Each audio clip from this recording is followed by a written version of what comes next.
Hello, hello, hello. It is me, your True Hill Phenom SP3. This is our final year-end countdown video, and this time we are breaking down the top 10 wrestlers of 2020.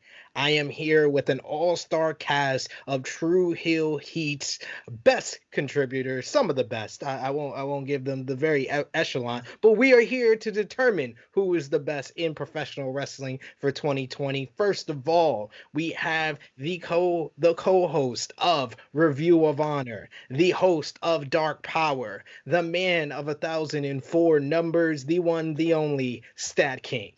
What's going on, guys? Glad to be here. Whenever you had a list, that means stats are involved. Whenever stats are involved, I'm contractually obligated to show up. So I appreciate having me on here, guys. Can't wait to get through this list. Let's get to it. Of course, we had to have you, sir. Then we have the other co-host of Review of Honor, the co-host of Blunt Impact, the co-host of Joints and Jabroni. He used to be the sixth man of the True Heels, but now he's obviously like the starting running back because he's a workhorse, and he is the three-time Baby Making Champion. This is Ness. True Heels, what is the deal? How are you guys doing? What's going on, fellas? How are you guys today? Splendid. I forgot your other alias is one half of the Pot Heels, so you're gonna be. This is for Chris G, who couldn't make it here today. I'm holding it down, Pot Heels. Of course. So if you are at home enjoying our list, you can light up along with Ness here. And then finally, we have a guru of greatness. He is the host of Richie's Raw Recap, the babyface of all the True Heels, Mr. Cody Hands himself, Mr. Richie Moon. Hey, what's going on, ladies and gentlemen, baby faces, and all my True Heels out there. This is going to be a good list, man. A good list. I'm ready for it. Yes, we've already broken down the top 20 matches of 2020. Me and Ness broke down the top 10 major shows of 2020, but this is our final list, and this is a big one. This is the top 10 wrestlers of 2020. But we want to hear from you guys watching. Put down in the comment section below who you thought was the best wrestler around the world for 2020. Give this video a thumbs up. Share this video with all your wrestling fans and friends. Of course, there is the iCard. You can push that to subscribe, and the bell below that. You press all for all notifications for all the great content right here on True Hill Heat. And of course, watch all of our other year-end countdowns. So, fellas, this has been an interesting one. You know, we True Hill Heat 105. We did our 4th annual True Hill Heat year-end awards. Ness joined us for the first time on True Hill Heat, and that one was done by the voters, our fans over on the True Heels group page, but this was exclusively by everyone who contributes to the True Hill Heat YouTube channel. We gave our 5 best wrestlers of 2020. We did it on a point tally. You got 5 points for your number 1, all the way down for number 2, 4, for number 3, 3. 2 got the 4th place got you 2 points, and then your 5th place got you 1 point. We did the points tally, and we have our top 10. We had a little bit of controversy, which we'll get to right now with number 10. Number 10, we had a little bit of controversy because 2 of our True Hill Heat contributors, and yes, we put everybody on the spot here. So one of them is our one and the only Ness here. 2 of our True Hill Heat contributors put somebody at number 1 that no one else had in even their top 5. But we did a vote between our analysts right here on this video, and we determined that coming in at number 10 from New Japan Pro Wrestling, the never open weight champion Shingo Takagi of Los Ingobernables de Japón. He is our number 10 place. He got 5 points for Ness voting him as his number 1 wrestler of 2020.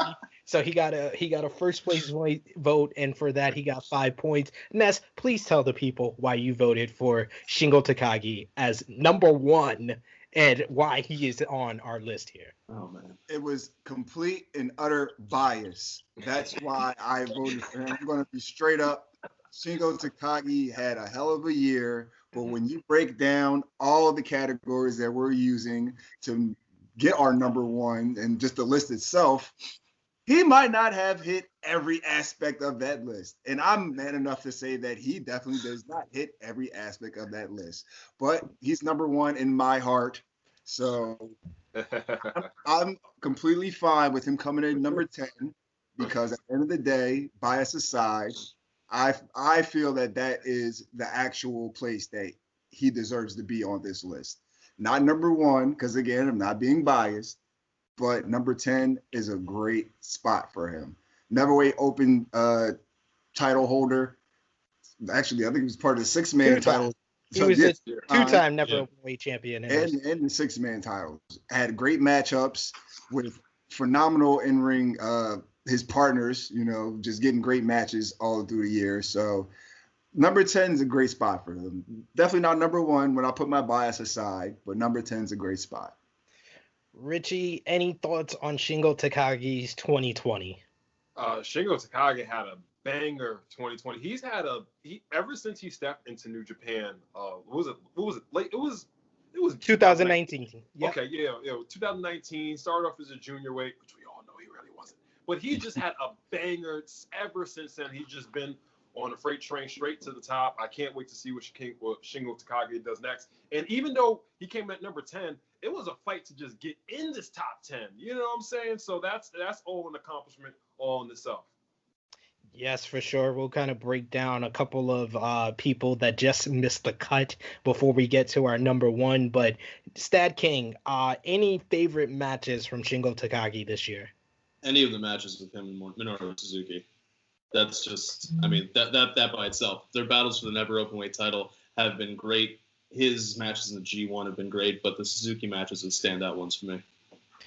Absolutely agree with you. He had a lot of bangers in the G1 Climax 30. My personal favorite would be his match with Kazuchika Okada that me and Richie talked about in our top 20 matches of 2025, and a 4 stars rated by Dave Meltzer of the Wrestling Observer newsletter. He also had a 5-star rated match against Will Ospreay in the rematch from the Best of the Super Juniors 26 finals. So this guy is definitely deserving. When you just look at his in-ring contribution to 2020, definitely deserving of being in our top 10. 2 5-star Careful now. Matches. I was about to say, careful. Ness is going to start trying to move him up now. You have to be on the list.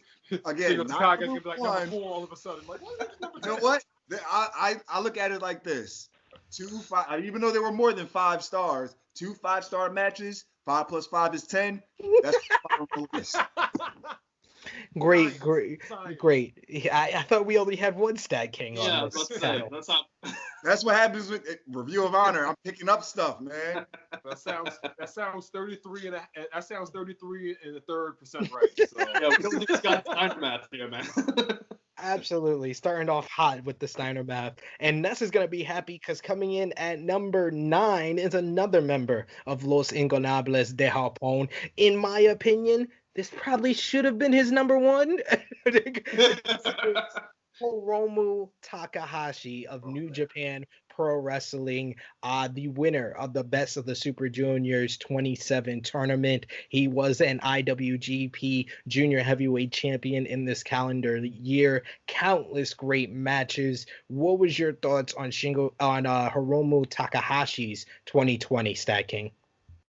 I think that he started off hot, but winning at Wrestle Kingdom, but then with the turn of evil, that's when that ticking time bomb finally detonated. And he went off and just had an amazing, phenomenal 2020 with his matches. Just how the story was told from Evil's turn and how much it meant to Hiromu to try to be the person to avenge the loss in the family. Like, that just was so powerful. And then continuing onwards with Best of the Super Juniors, he's not even the junior heavyweight champion anymore, but he's got the final match of the night almost every single time. Taiji Ishimori has to have a match against Hiromu to get into the main event of the night. That's how good Hiromu is. That's how well he has done his back half of 2020, and I think it really shows. Absolutely. Richie, what was your favorite matches from Hiromu Takahashi this year?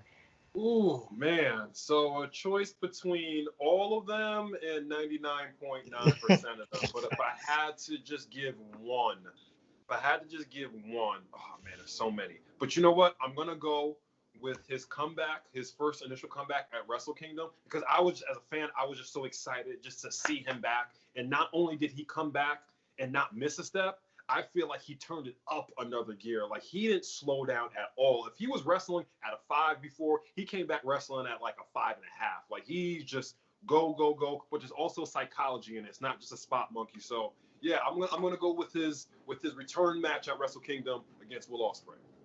Absolutely. Ironically enough, you say 5.5, and that's what it got rated by Dave Meltzer of the Wrestling Observer newsletter. Ness, I know you are the main LIJ fan of the True Heel Heat band of brothers and sisters. So what's your thoughts on Hiromu's 2020?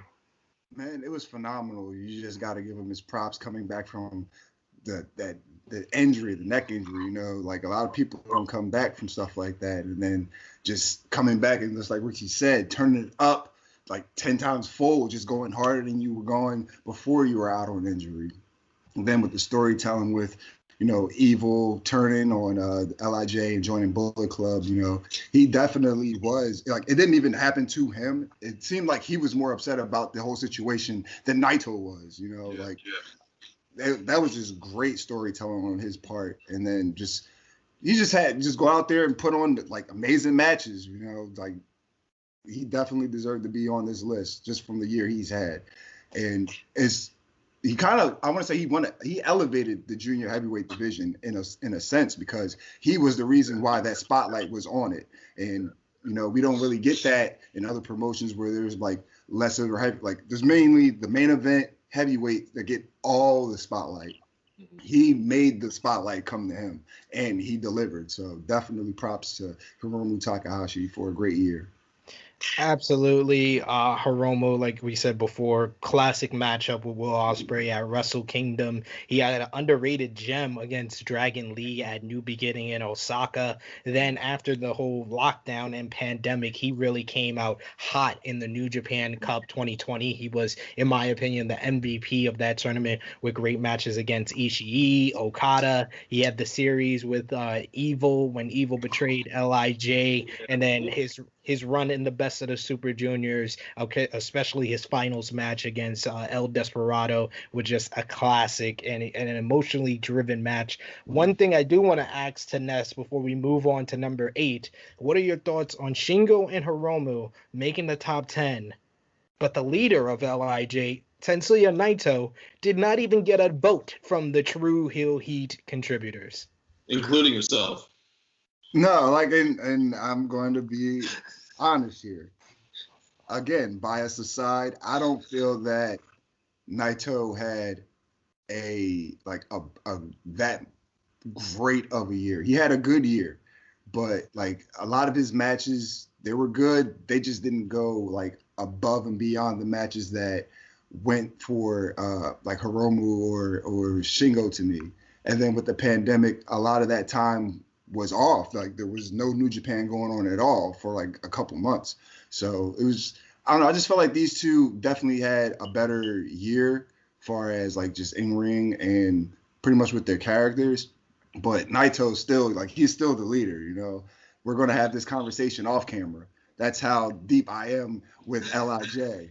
So I love that. I don't think Naito had that one defining match of the year that we all just like, dude, that one Naito match of 2020. Yeah. Like you said, like there's been some good matches, but I don't think there's anything that's just like, yo, that one match that Naito had just blew it all. I think Naito's. I think Naito's moments is about moments, not matches. His moments is what made his year for him. I would say the Okada match is a match. I would definitely say that was a classic, a great matchup. From Wrestle King. Definitely. Yeah, I just agree with what Ness is saying, that after that he really didn't have any of those standout matches. I mean, he had a great match with Tanahashi at the beginning of the G1, but the rest of the tournament he was having the longest matches, but he wasn't getting to that level of what he went to with Tanahashi and Okada. So I understand why he didn't make the top 10. He had a great year being the first ever IWGP Intercontinental and Heavyweight Champion, but like StatKing said, it was more about the moments than the matches for Tetsuya Naito, and this was not a year where he can draw big with considering the restrictions with the pandemic, so that also hurt him. Coming in at number 8, this one Hiromu had 6 points. This one just edged him out, coming in at number 8 with 7 points. Cody Rhodes of AEW, All Elite Wrestling. Cody Rhodes was, of course, the first ever TNT champion. He couldn't get a shot at the AEW World title, so he made the TNT Championship the most important title to him in All Elite Wrestling, and he really put that title on the map with great matches with Ricky Starks, Eddie Kingston, Jungle Boy, Mark Quinn. He also had the great feud with MJF, which featured a lot of great moments throughout the year. And he had a great feud with the recently departed, our thoughts and prayers and condolences to the family of Brody Lee. But that was really the feud that Brody Lee can really hang his hat on from his time in AEW. But what are your guys' thoughts coming in at number 8, Cody Rhodes? Let's start with you, Richie. I absolutely agree. I feel like Cody elevated that TNT championship to heights that I don't think anybody else really could have, with his open challenge every week, with him having great matches with everybody, even everybody that lost to him. Everybody looked stronger in defeat. Like you said, rest in power to Mr. Brody Lee, man. That really, honestly, that was genuinely one of my favorite wrestling characters. As we did the top 20 match, that was, before, his untimely passing, I wanted that the dog collar match to be in one of the top matches. Like, I really, really enjoyed that match. Cody, man, he's been everything for me as a fan. He's been everything that I thought that he could have been, with, I'm saying, like, we're really stepping up in 2020, being the face of TNT, really being the face of AEW in a lot of ways. I felt like for most of the year, Cody was the ace of AEW. You know what I'm saying? Like, I really was excited for his matches because he has that great storytelling component in all of his matches. He may not have the best match of the night, but the stories are always so rich and diverse and has layers to it. So definitely, man, Cody definitely deserves a spot. He was actually in my top 5 this year. How about you, Ness? What was your thoughts on Cody's 2020? I think it was real solid. Like, he definitely should be on this list. I think 8 is the perfect spot for him. Definitely was had a definitely very profile year. His feud with Darby Allin, his feud with, again, the late great Mr. Brody Lee. Like, Cody was out there doing his thing. So, yeah, he definitely deserves that spot. I think 8 is perfect for Cody. It's like, it's not too low. Like, it's not too high, but it's not too low. You can go like 5 to 8 maybe for Cody for this year, in my opinion. That is fair. That's a fair assessment. StatKing, what was your favorite Cody Rhodes match of 2020?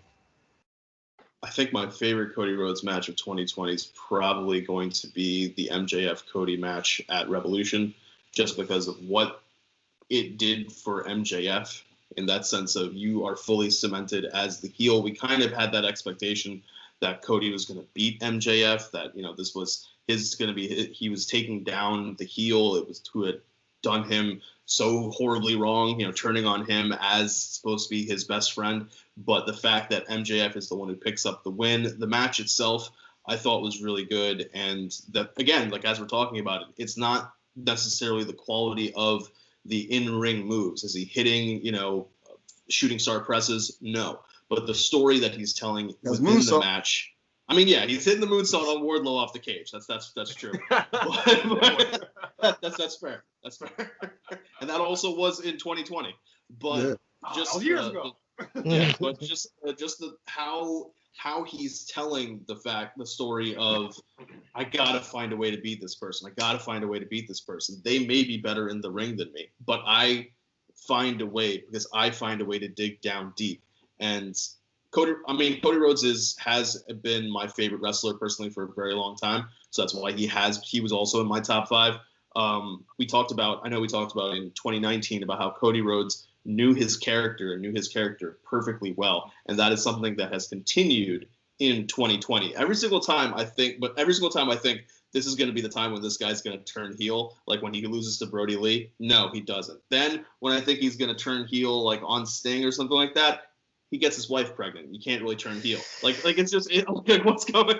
Like I don't know what's going on, but I'm just excited to see what's going to happen for him in 2021, and hopefully next year he'll be even higher up on the list. Yes, absolutely. A strong year for Cody, helping guys like Ricky Starks and Eddie Kingston get signed with AEW. The Eddie Kingston match is probably my favorite Cody Rhodes match of 2020. And like I said, all the great feuds that he had is well deserving what he did with the TNT Championship, most especially great promos with Jake the Snake Roberts and guys like that. So many great moments for Cody Rhodes. And he's a guy that, unlike Naito, his moments really are probably the main reason why he made this list. So it's kind of the juxtaposition. So it was good that we talked about both. So next we got coming in at number 7 with also 7 points, just like Cody, but she did place higher on some people's list. She had a number 2 voting by, of course, drunk guy JJ, but we know where this is going.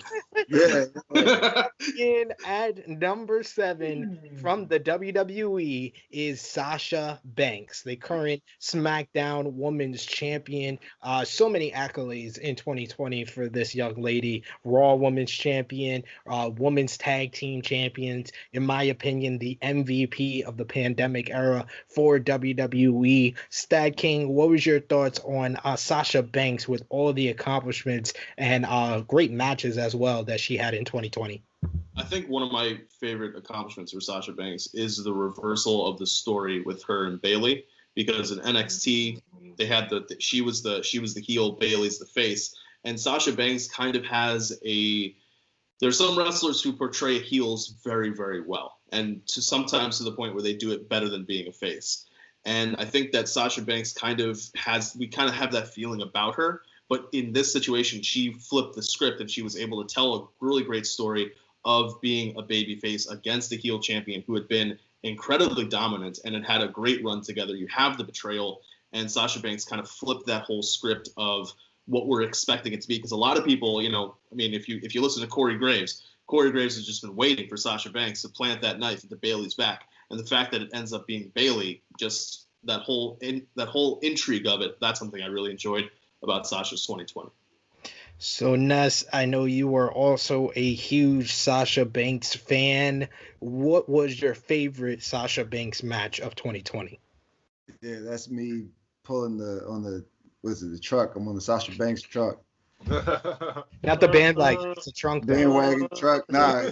It's a train. It's 4 of us. We need something bigger than a bandwagon. Drunk guy JJ is driving right now. Absolutely. My favorite match is her versus Billy Hill, Hell in a Cell. That was a great match. And just her, I don't know where, I know Bayley's going to be on this list, but I think or Bayley should be on this list, but I think that Sasha should come behind Bayley in the rankings. I didn't have either one of them on my list, but I feel as though Sasha has her most shine coming off of Bayley's year. And, Sasha, Raw Women's Champion, Tag Team Women's Champion, SmackDown Women's Champion all in the year. But Bayley, the longest reigning, I'm making this about Bayley. I'm sorry. Congratulations, Sasha. Absolutely. Make it about Sasha, damn it. And you of all people should, since you got peer pressured into giving her match with Bailey at Hell in a Cell 5 stars. When you had the correct rating at first, but you got peer pressured into it. Jesus. Oh yeah, he did get peer pressured into giving. I was just trying to get like, let's go. I didn't feel like debating. Of course. Richie, what was your thoughts on Sasha's 2020? Oh, Sasha had a hell of a year, man. I'm really glad that Sasha now is in that run that I think we all were just like, we've all been waiting for. Like, and I really, really like the story with her and Bailey because I feel like she is 2 degrees from being a heel. Like, you know, she could like StatKing was saying with Corey Graves putting over the fact that Sasha could have easily turned her back. That could have easily happened 2 SmackDowns later. Easily happened a Raw later where Sasha Banks could have easily been a heel. But I love her balance of playing a heel and playing a face, even though there's only a slight kind of variance with her playing a heel and her playing a face. But yeah, all the championships that she's won, I think she had a really good match with Asuka. She had, that, of course, the killer match with Bailey. Yeah, man, Sasha was in my honorable mentions. But yeah, I definitely think she deserves to be on this list. She's had a really good year. I just realized we got to have her on the list. She had a successful title defense. Yeah. Absolutely. She made history. She had 2. She's had 2 now. She's on a streak.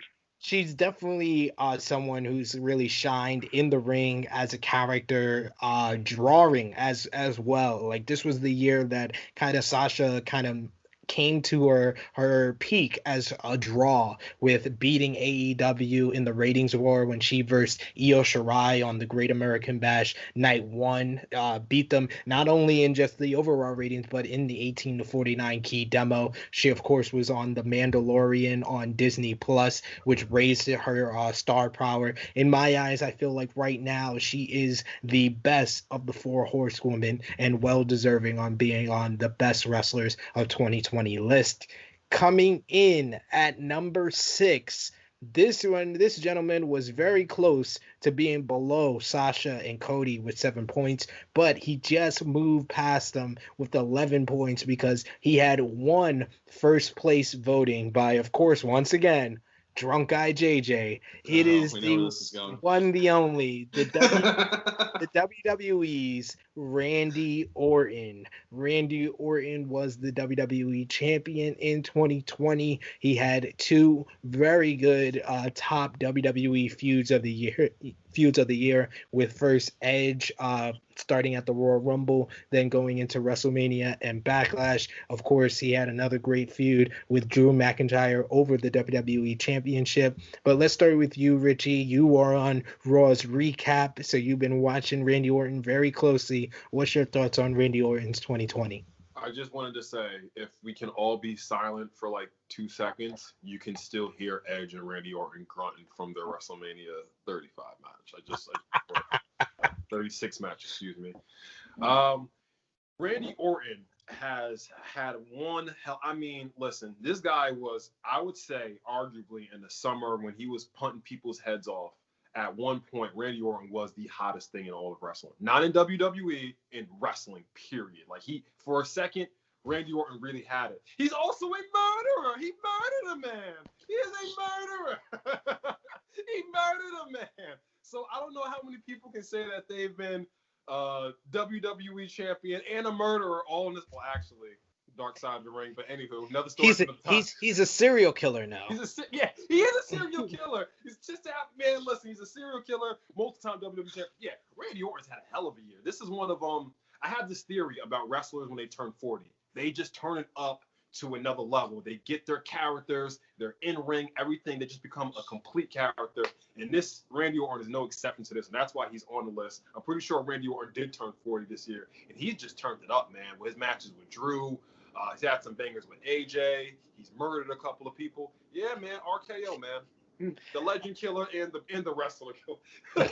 We're gonna call him the killer, all right? We're gonna call him the killer. Killer. Yeah. Ness, what was your favorite Randy Orton match of 2020? I don't have one. You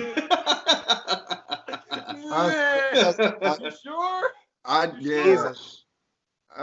Randy Orton. I mean, you guys know I dibble and dabble. Like, I watch the pay-per-views, but I don't really watch like Raw like that. So I don't know. I know he had like a decent year, killing people and shit. So Was there anything you liked about Randy Orton's 2020? Did you like his murderous styles? that shit is goofy. I don't know. Randy's. I don't know. He took a lot of like you. I don't know. He took a lot of L's, but like then he won the title, and that was like transitional. So I mean, I give him that. He won the title, so he deserves to get on the there. He won the title, so he deserves to be on the list. Jesus. I'm gonna need the post production staff to kind of show Ness talking about Hiromu and Shingo, and then him talking about Randy Orton. This is like the complete opposite of each other. StatKing, what was your thoughts on Randy Orton's 2020? I liked the level of viciousness that we saw from Randy Orton. It was a throwback to the beginning of that IED storyline to me, like that real look, voices in my head. I'm just going to punt people. I'm going to do what I want. And, I mean, it did work out for him. He did win the title. I mean, he did, as Ness pointed out, he lost it fairly quickly.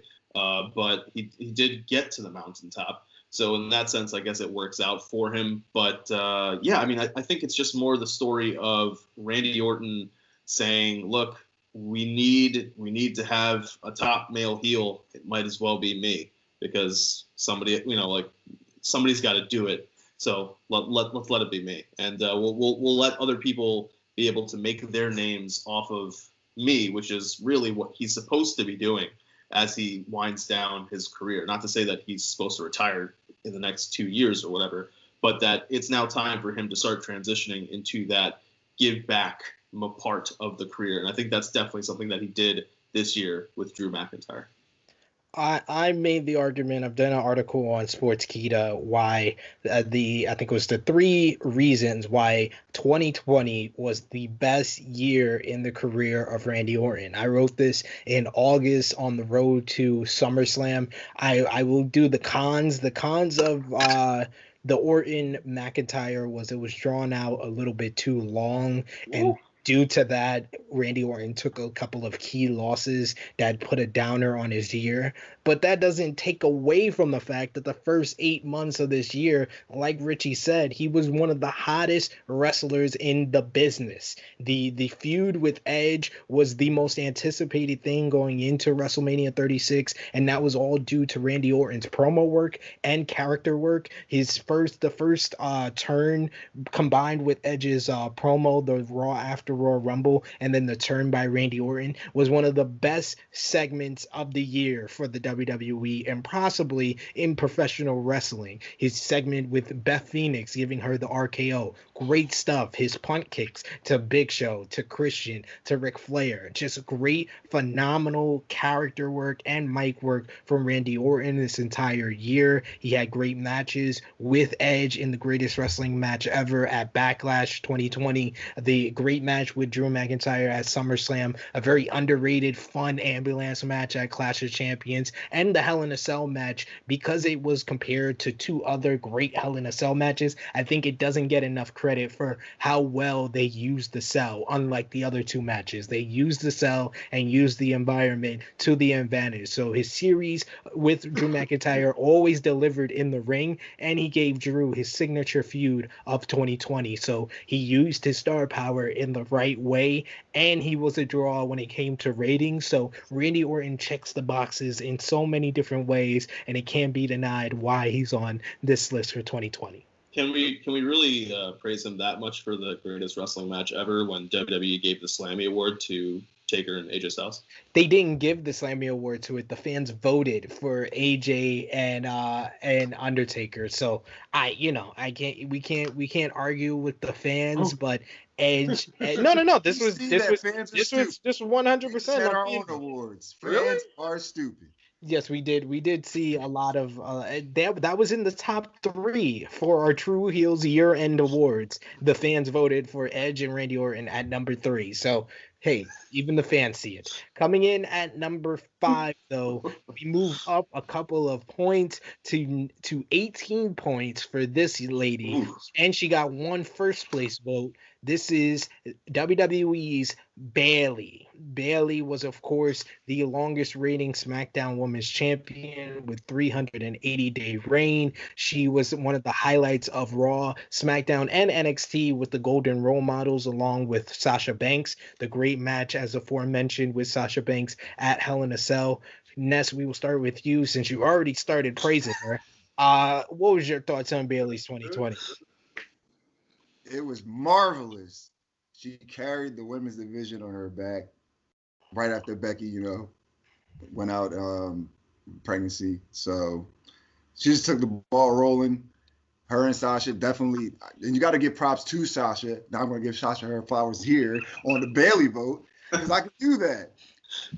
Her and Sasha together just created magic, just building them up, just running rush out throughout the whole women's division.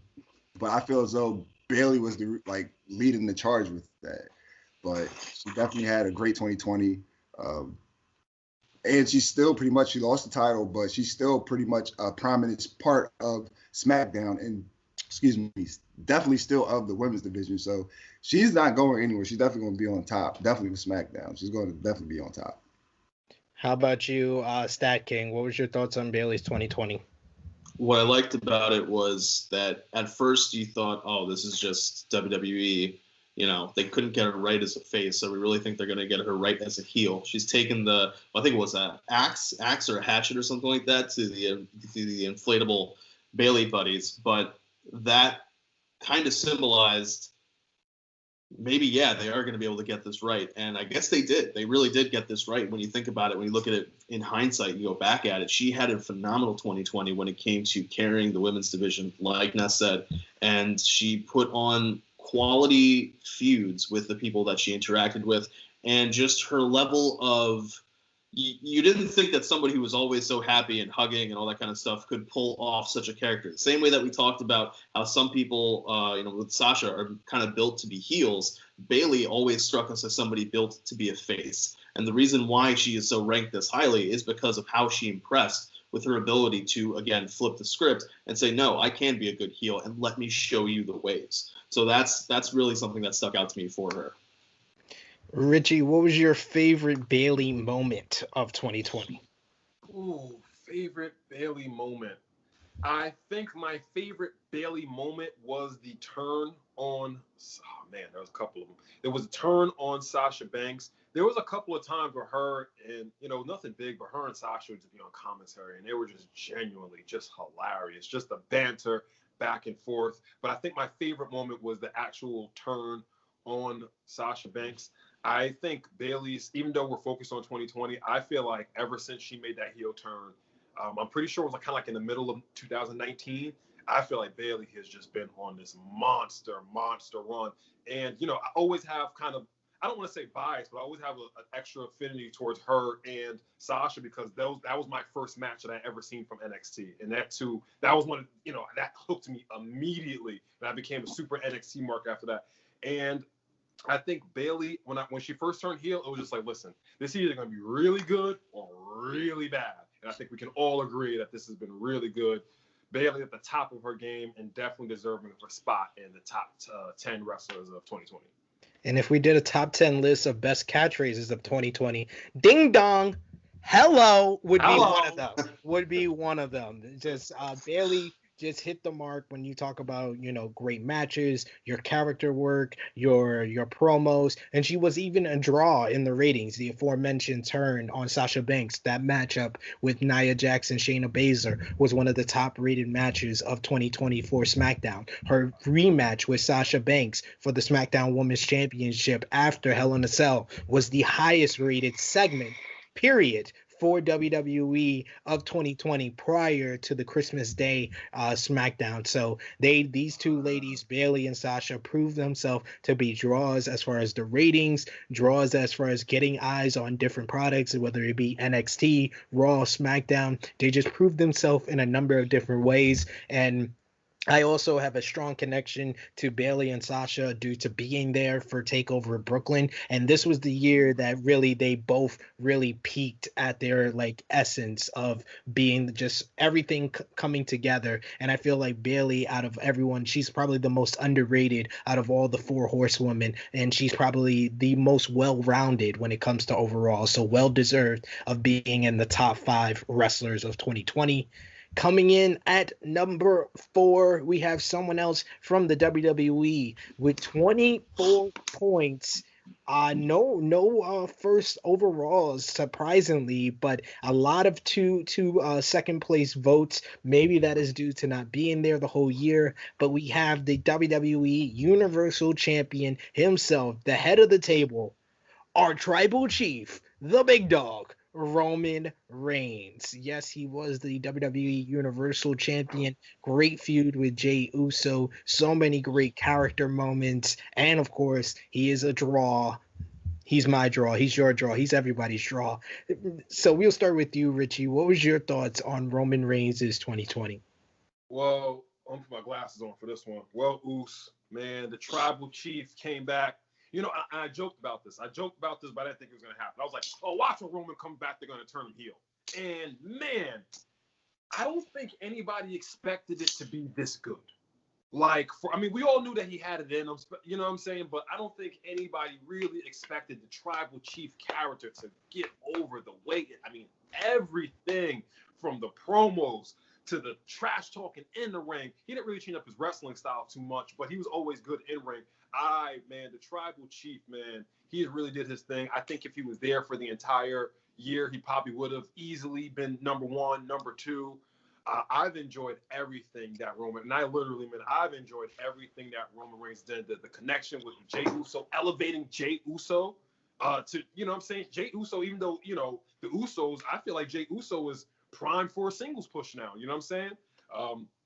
The things with Paul Heyman just being a tribal chief, he is deserving. He is the number 1 guy. He is the ace of WWE. Our tribal chief, Roman Reigns, definitely deserving of his spot. Glasses up. StatKing, what was your thoughts on Roman Reigns' 2020? Well, I haven't seen a lot of the matches themselves, but from what I understand, the character change has been pretty incredible, and that's something that I think we always knew Roman had in him. He was kind of being put as a face, and for some reason, a lot of the times it kind of felt uncomfortable. Whether it was just the moveset that lended itself to being a heel, whether it was some of the booking choices of WWE that made him a heel in the eyes of some of the fans, something about it just felt off. And now it doesn't feel off, because it's just they've embraced what people wanted. They wanted him to be that heel. They wanted him to be that kind of evil Superman, not Bizarro, but like evil Superman, where it's just he does what he wants. It's not a choice. It's just he does what he wants, and nobody can really stop him. What I think is interesting is the aspect of the tribal chief. That level of playing up the family connection, that level of playing up the history that his family has in the business and what he brings to the table because of it. Before, they were trying to channel that as a, you know, kind of a legacy kind of act, so to speak, that you should be rooting for Roman because of his father, because of his grandfather, because of all of these people who he's connected to. But now it's just, do you remember how dominant they were? Look at it now. Look at the upgraded version. Look at who they even the family members say that he's the one in charge, and that just adds a certain aspect to it. And I think putting him with Paul Heyman has been also probably an underrated thing when it comes to this whole tribal chief aspect, because while Brock Lesnar may really need the mouthpiece, Roman doesn't. So Roman having the mouthpiece, even though he doesn't always need to have Heyman speak for him, is very subtle in showing the evolution of Roman, because it's Roman seeing over and over and over again, man, you know, I tried to beat this guy at WrestleMania and then Seth cashes in. I try to beat him again.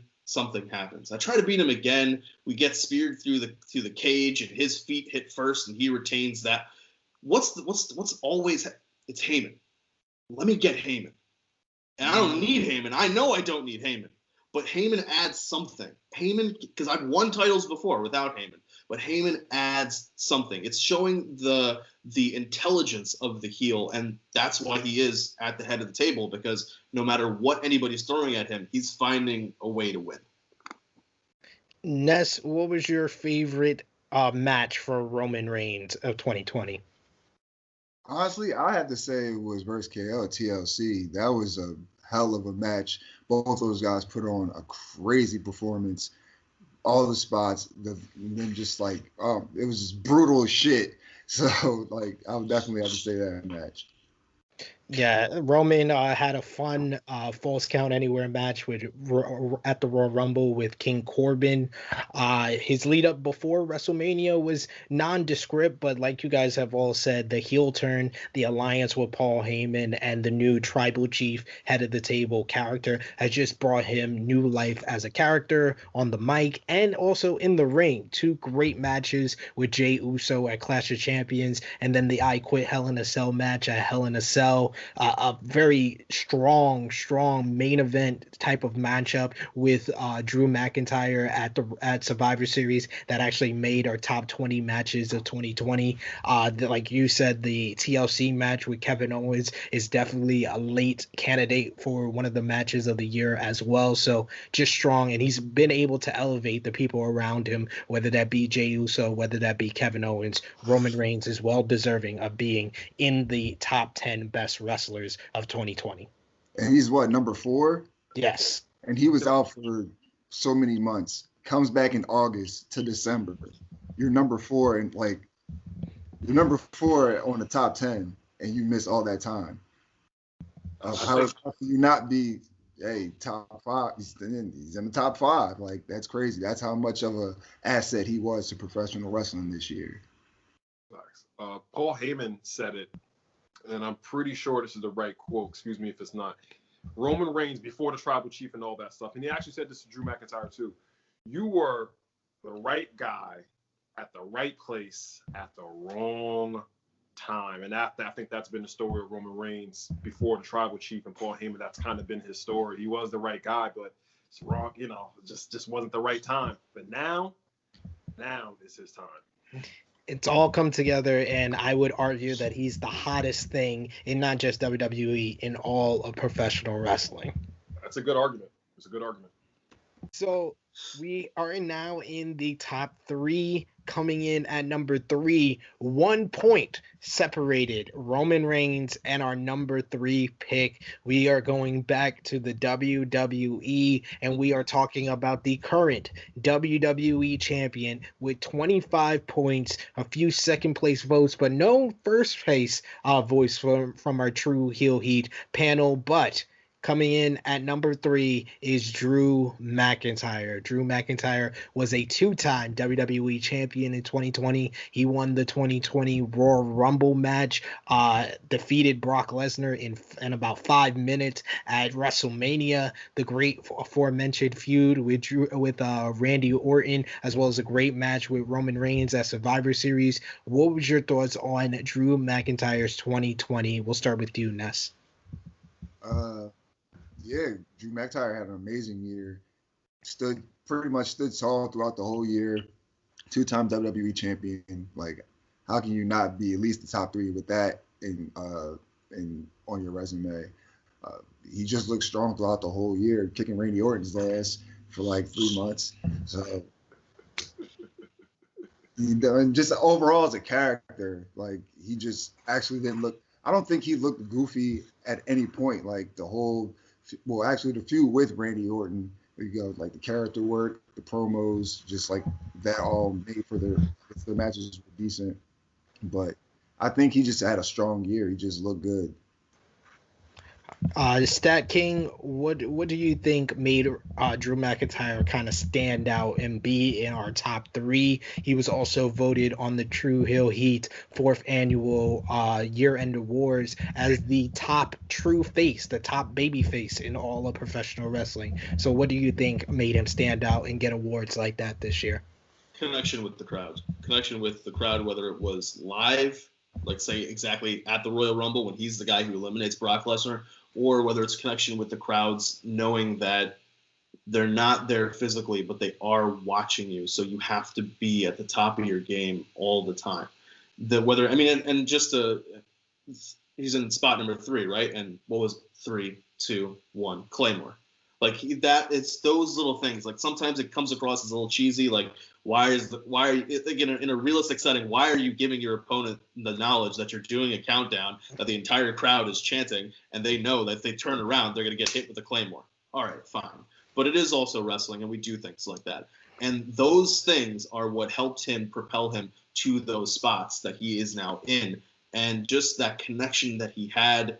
I think Drew McIntyre is probably the person that I feel maybe the most sorry for when it comes to the fact that he finally had his ascension during this pandemic year. Because if he had been able to come out at WrestleMania in Raymond James Stadium, packed to the gills, with the bagpipes playing, true face Steve Salvage would not have been the only person with a tear in their eye watching Drew McIntyre, their guy, finally win the WWE Championship. It's crazy. He spent how many years trying to be the chosen one, then leaving, then coming back to NXT, then finally being on the roster, then being kind of just in the mix with Dolph Ziggler and Braun Strowman and whatever the case may be. Now he's a 2-time WWE champion, and both times there's no crowd to really be there. So but he's a testament to working hard, and that I think is part of that connection of he just resonates with the crowd for some reason, and he knows what he's doing. He knows his character. Absolutely. Got to agree with everything you just said. What was the best Drew McIntyre match of 2020, Richie? Ooh, the best Drew McIntyre match. Well, I would go with either, maybe a little biased with this. I really, really enjoyed that match that he had with Roman Reigns at Survivor Series. And another very close honorable mention I'd probably say is that SummerSlam match that he had with Randy Orton. I cannot wait I was supposed to be at WrestleMania. I cannot wait to see him come out live, us all jam-packed in that stadium, and hear those live bagpipes and his, honestly, I can remember at the top of January when Drew McIntyre was first starting to get that push. And I remember saying, he's going to be the guy. Because he's a Vince guy. Look at him. He's big. He's a good-looking guy. Got the long hair. He's a stereotypical Vince guy. And I think the match with Brock Lesnar is a little underrated because, obviously it's kind of depressing looking at it now. There's no sound in there. But, you put a crowd in there and you hit those big spots like that, what's the real big difference between that match with that Goldberg had with Lesnar a couple of Mania matches ago with this one? It's essentially the same thing. Drew McIntyre's had one hell of a year. I think 2021 is going to be no different, and hopefully, all fingers crossed, he'll finally be able to get the recognition from the live crowd and him holding up that WWE Championship. So he's well deserving of his spot. I got to agree with everything you guys have said about Drew McIntyre. In my opinion, I feel like Drew as WWE champion did not miss on pay-per-view. He had a great match with Seth Rollins at Money in the Bank. Yeah. Very, very good matchup with Bobby Lashley at Backlash, with Dolph Ziggler at Extreme Rules. The great match with Randy Orton, like you said, at SummerSlam. The fun ambulance match at Clash of Champions with Randy. The aforementioned Hell in a Cell matchup. And then his classic, in my opinion, with Roman Reigns at Survivor Series, and even a very fun opener at TLC with AJ Styles and The Miz. He just was so consistent. And if we were doing this just on in-ring work alone, WWE, no one was better than Drew McIntyre. But Drew definitely established himself as one of the top guys, the top stars in the biggest company in professional wrestling, so well deserving of being in the top 3 best wrestlers of 2020. But that makes us move on to number 2. Ooh. Up significantly from 25 points of Drew McIntyre, we have 40 points for our number 2 entry from AEW All Elite Wrestling, the current AEW World Champion, the cleaner, Kenny Omega, with one first place vote by one of our panelists right here, Mr. Richie Moon. Kenny Omega makes our list. He won the AEW World Championship at Winter is Coming on December 2nd. He was an AEW World Tag Team Champion for about 8 months of this year. Very significant. The longest reigning tag team champions in history of AEW, along with Hangman Page, a part of one of the great rivalries with Hangman Page, a part of the whole Elite saga that went on in AEW. But Richie, you had him as your first place vote. So why do you say that Kenny Omega was the best wrestler of 2020? I first want to start this off by saying I am baffled by some people saying that Kenny Omega lost. This isn't the Kenny Omega of New Japan. First off, why would you just want the exact same thing that you've seen in Japan before? 2, did you miss the match of the year that he had with Pac? Did you miss the match, maybe arguably the greatest tag team match of all time with him, Hangman versus the Young Bucks? The great matches they had against the Lucha Bros, the great matches they had against FTR. The first match of AEW top of the year was the Elite versus Death Triangle.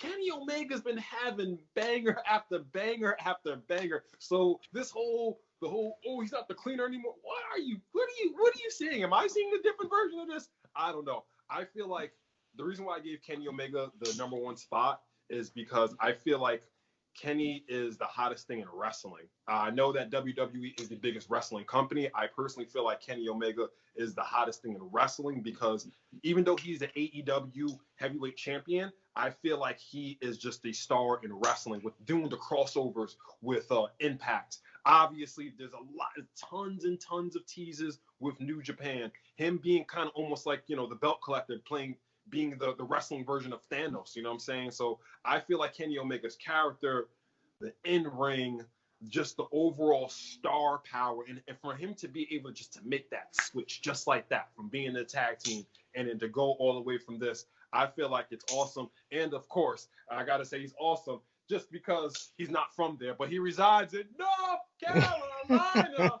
You know what I'm saying? The cleaner. I think he was the number 1 wrestler, but I can not to jump the gun. I can definitely see why the number 1 person on the list got that. But my personal opinion, my bias, the cleaner, the best bout machine, the AEW champion, he is the number 1 wrestler in the world for me.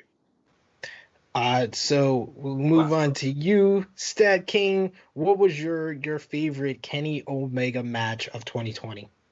Well, I'll go with the one that I was there live for, which is the tag team match with the Young Bucks at Revolution. That building, when he kicks out of the Golden Trigger, erupted. For me, what I love about a wrestling match is when, even for a moment, that match makes you forget the fact that this is a predetermined sport. And when he kicks out of that Golden Trigger, I actually legitimately just jumped out of my seat. My girlfriend had to reach up, grab me, and pull me down because she thought I was going to go into the next round. So, shadow of a doubt, I'm going with the 6-star, not arguably the best tag team match we've ever seen, but the best tag team match that has ever happened in wrestling. I gotta agree with Dave Meltzer on this one, but that was absolutely amazing. So Ness, I will ask you, what would you feel is the most underrated either moment or match for Kenny Omega? Because we have a lot that everyone talks about, the tag team match at Revolution, the Iron Man match with Pac, of course winning the AEW World Title, going to Impact Wrestling. Those stuff is highly rated, but what would you say has been underrated for Kenny Omega because he's put up so many great matches, so many great moments in 2020? What's been the most underrated to you? You got to unmute yourself, Ness. I knew that was going to happen. Keep that in. So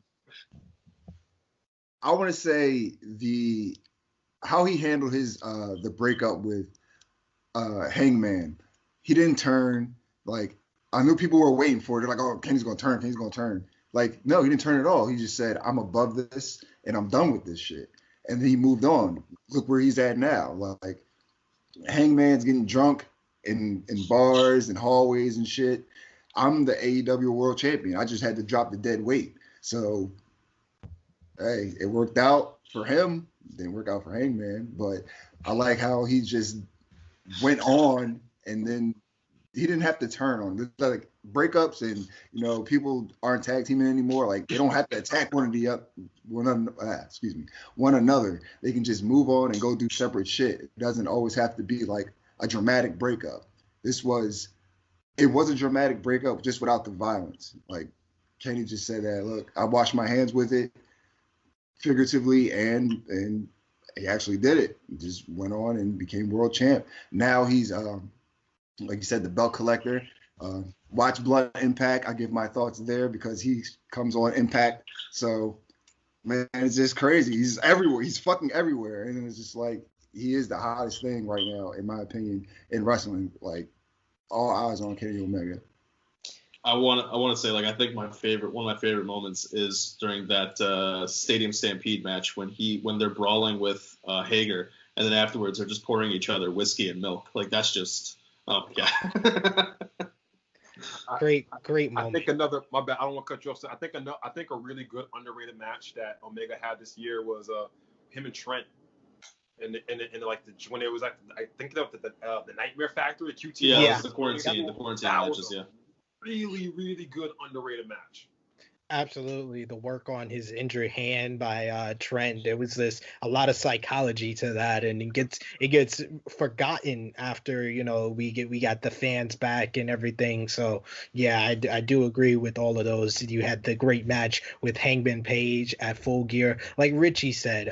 So many people have this silly argument that's so baseless that Kenny Omega is not the same in New Japan Kenny Omega, but he's having the best match on every weekly show or pay-per-view of this year. When you start at the beginning of the year with the 6-man tag between the Elite and Death Triangle, the great match on the cruise with Hangman versus SCU when they won the World Tag Team titles, great match on Dynamite with Lucha Bros, the Iron Man match with Pac, the Revolution tag team match, the Stadium Stampede, probably one of the greatest cinematic matches you ever seen. The street fight that set up the Stadium Stampede with him and Matt Hardy versus Sammy Guevara and Chris Jericho. The match against Best Friends on Fyter Fest Night 1 with him and Hangman. Him and Hangman just had countless great matches with Private Party, with Dark Order, with Jurassic Express. Him and Hangman versus each other at Full Gear. His matchup with Pentagon on AEW Dynamite, and the list goes on and on and on and on. And it comes to just in-ring product. I made this argument on Wrestling Daily. No one was more outstanding in ring than Kenny Omega. Whether it was tag team match, whether it was singles match, he proved himself to be a draw as well. Winter is Coming was one of the most highly rated episodes of Dynamite this year. So on every single level, Kenny Omega checked the box. But there was only one man who was better this year. But before we get to the #1 choice for Best Wrestler of the Year. A few of the honorable mentions that we got, that a couple of people that got a few votes or 1 or 2 votes during from our True Hill Heat panel during the voting time. We had Io Shirai got a vote in, definitely had a great year as NXT Women's Champion. Thunder Rosa had a breakout year of 2020. I know StatKing watched a lot of her work, whether it be on AEW Dark or NWA or our Primetime Live. Hangman Page had a great character arc when it comes to just character work. I think Kenny Omega and Hangman Page were right up there, and they had one of the better feuds of the year. Kota Ibushi winning his second G1 climax and probably had more great matches in 2020 than anyone in New Japan. So yeah, we had a couple of those. The #1 honorable mention with 1 first place vote was MJF. MJF, he had a couple of good moments. He had the Ladina Debonair. He had his whole saga with Chris Jericho, as well as his long feud with Cody Rhodes. The 10 Lashes was definitely a great draw when it came to Dynamite segments this year. So well deserved, everyone that got a vote this year. Yes, and he kept the ring. And a New York Times trophy for best segment or best musical. How many wrestlers can say that they've gotten a New York a New York Times award for the best segment? I don't think him and Chris Jericho may be the only people. StatKing, please correct me if I'm wrong, I think they may be the only wrestlers ever. I don't think it's ever been awarded to wrestlers before. No.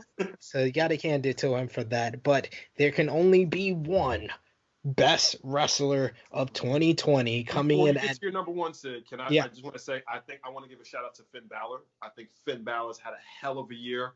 I also think Adam Cole, even though maybe the second half of it, but I think he started off 2020 so hot.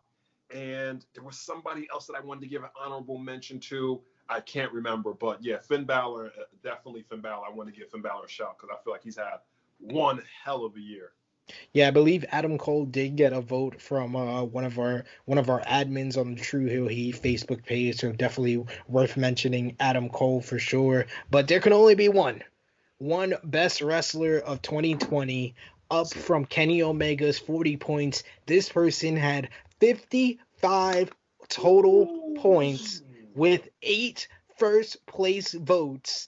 He is the Best Wrestler of 2020 according to True Hill Heat, the former AEW World Champion, the current IWGP United States Heavyweight Champion, John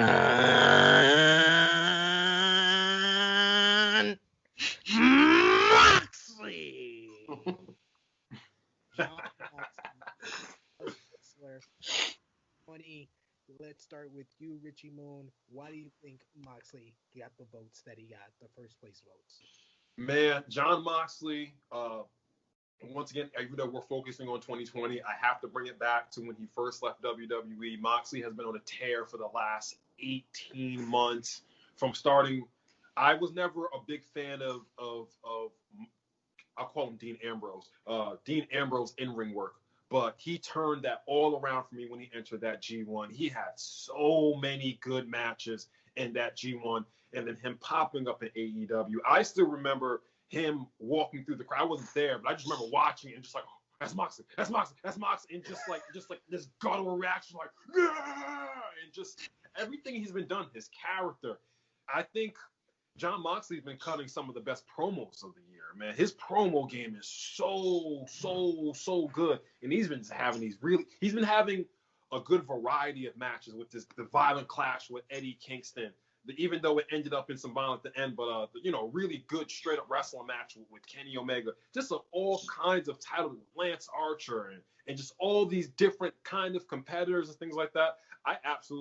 He wasn't my #1, but looking at the stats, looking at the accomplishments, looking at PW Insider, the star ratings, that he's the longest AEW champion, in their short history. I think it has to be John Moxley. He's really I would say for a while, he was the hottest thing in wrestling for a while. John Moxley was definitely the hottest thing across 2 continents. You know what I'm saying? So John Moxley definitely deserving of the number one spot. If you look at all the stats, and he's becoming a daddy soon, so hey. Another accomplishment right there. Speaking of daddies, the baby making champion Ness. What was your favorite Jon Moxley moment of 2020? Oh man, moment. It's a lot of them. I'm just gonna say a match. My favorite match, I guess, like the whole feud. I'll just say it like a feud. Him versus Eddie Kingston, man.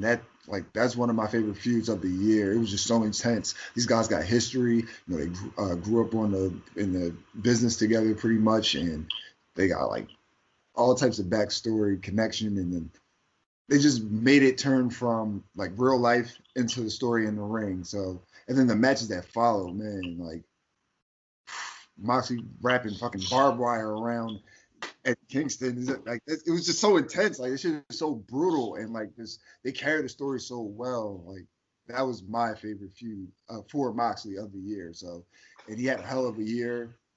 The AEW World Champion for a better part of the year. Top of the card, always delivering. So he definitely deserves his number one spot. StatKing, what was your favorite Jon Moxley match of 2020? I guess I got to be biased again and say the one that I saw live when he wins the title, because I was also at Revolution. but I also would give an honorable mention to his match with the recently passed Mr. Brody Lee. That match was really good in the story of what it told of what Jon Moxley could think of to beat somebody who was really on, like, they showed that Brody Lee was on par with him, that he was able to go with the world champion. And it was just, to what Richie was saying earlier about not really like being a fan of Dean Ambrose. I don't know if Dean Ambrose and Luke Harper could have had this match, but Jon Moxley and Brody Lee could. And just the act of hitting the paradigm shift into the stage and breaking the stage, and that's how he's able to retain. It's that, like, that match, like how we talked earlier about people who went up against Cody looking good despite losing. This was a match where Brody Lee looked really strong despite losing, because he didn't really lose the match. And that, like, in that sense of it was out of his control to just get that paradigm shift into the stage, breaking the stage, all of that. I really enjoyed that match, and I thought that it did a really good job of kind of showing that Moxley's reign as a champion is going to have a wide variety of matches and of match styles. One of the things that we kind of have expected from AEW is just quality in-ring work. And Jon Moxley is not a Kenny Omega when it comes to that kind of stuff. He's not going to be hitting reverse Ranas. He's not going to be hitting Katara Crushers. He's not going to be doing all those sorts of things, Dragon Screws. But he is going to be able to brawl and fight and claw tooth and nail to get what he wants. And that is something that you have to have. You have to have certain people who are going to do things differently. Otherwise, it just starts being all the same.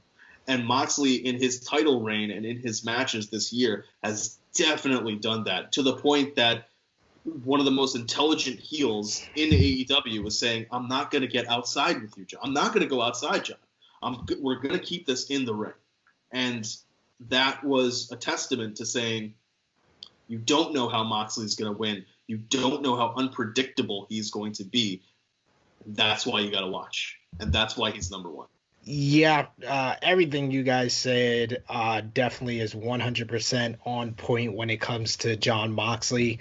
Jon Moxley, I think, got so many first place votes, got all the points that made him our number one choice, because he just checked all the boxes when it comes to the wrestler of the year. The wrestler of the year category doesn't just have to do with your in-ring work, doesn't just have to do on which person you enjoyed the most, doesn't just have to do on which person had the best promos or had the best character or had the best run or push. It has to do with all of those things. And it also also has to do with how you draw and how you're a top star and how you present yourself as a top star. And that's what Jon Moxley did this year from the beginning of the year, from January 4th and 5th, winning the IWGP United States Heavyweight Championship against Lance Archer on one of the most underrated matchups of that weekend in the Texas Death Match when he won the title, then defeating Juice Robinson. From there, getting into one of the best underrated rivalries of the year with Minoru Suzuki, which paid off in one of the best New Japan matches of the year at New Beginning in Osaka. The whole build-up and chase of the AEW World title up until Revolution just was great television, and he elevated guys like Santana and Ortiz in many feuds with them on the way to Chris Jericho. The big moment at Revolution, the fans popping so huge for him winning the AEW World Championship.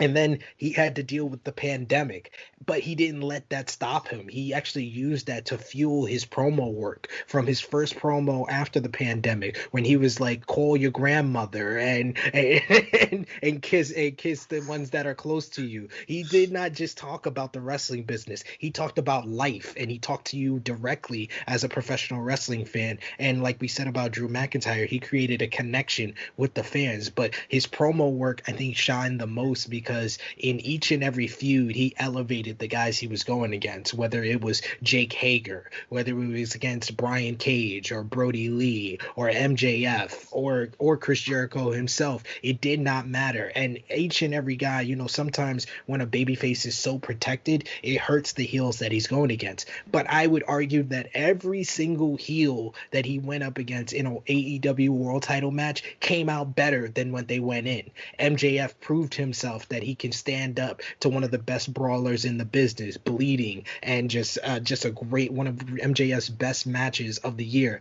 The match, like you said, a Stat King with Brody Lee at Double or Nothing, it created this monster aura around the late great Brody Lee. Brian Cage going after the injured body part, that was the only reason he lost, and he didn't even give up. It was Taz that had to throw in the towel for him.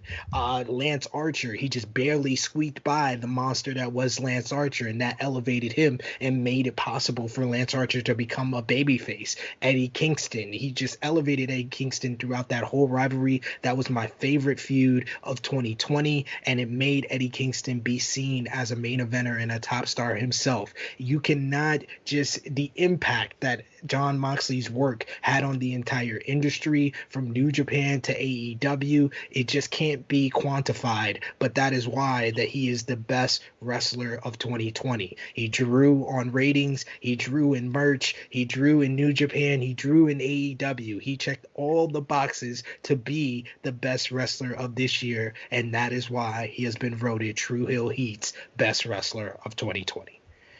So that is our list. That is the top 10 best wrestlers of 2020. But we want to hear from you guys watching. Let us know in the comment section below if you agree with us. Do you think that Jon Moxley was the best of 2020? Or do you think someone else deserved more points and should have been the best wrestler? Let us know in the comment section below. And even just have some fun. Give us your top 5 best of 2020 when it comes to Wrestler of the Year. Richie Moon, tell the people where they can find you on social media and where they can find you on the True Hill Heat YouTube channel. You can find me on the True Hill _babyface on the Instagram. You can catch me doing my Raw reviews on the True Hill Heat YouTube channel. You can also find me at my own show, The Richie Moon Show, on all streaming platforms on Instagram, The Richie Moon Show. Shout out to everybody that comes and taps into my show. You are greatly, greatly appreciated. Absolutely. Follow this man. He's doing great work, not just here, but everywhere else he contributes to. StatKing, where they can find you on social media and on the True Hill Heat YouTube channel. You guys can catch me in the True Heels Facebook page, getting into arguments with people I should probably not be getting into with. And you guys can always catch me on Dark Power, covering, well, mostly all of the wrestling that happens on Tuesdays. I cover Dark, AEW Dark, and the NWA UWN. We're hoping to have UWN coming back starting in January, so we'll be able to pick things up right where we left off with that UWN Heavyweight Championship Tournament. But, guys, I appreciate having me on as always. And finally, Ness, where can they find you on social media and right here on the THH YouTube channel? You guys can find me on Twitter at skinny_Kravitz. You can find me on Instagram at skinny__Kravitz. And you can find me right here on the True Hill Heat YouTube channel network. I was the sixth man, but as you can see, I'm every fucking where. So you can catch me on Review of Honor with my man StatKing, the man of 1,004 numbers. You can also catch me on Blunt Impact and Joints and Jabronis with my man Chris G. We smoke weed and we watch wrestling or review wrestling, and we form the Pot Heels. So yeah. Oh, you can also catch me on True Toxicity. Yeah. Absolutely. I'm gonna have to get on one of those episodes of True Toxicity. Absolutely. We always welcome special guests on there. You can find me on there. You can find me on Instagram at TrueHill_EpicSP3. You can find me every single Wednesday live on the Wrestle2 YouTube channel on Wrestling Daily with Alex McCarthy. Every single Saturday right here on the True Hill Heat YouTube channel on the True Hill Heat weekly podcast. And of course, check out the rest of our year-end countdowns for Best Major Show and the top 20 matches of 2020. Like this video, share this video with all your wrestling fans and friends. Push the subscribe button. We're about to hit that 1K mark, but you can help us along with that journey. And of course, push the bell to press all for all notifications for all the great content right here on True Hill Heat. So for Mr. Richie Moon, for the Stat King, for the three-time Baby Making Champion Ness, it is me, your True Hill Phenom SP3. This has been the top 10 best wrestlers of 2020. We are signing off until next time.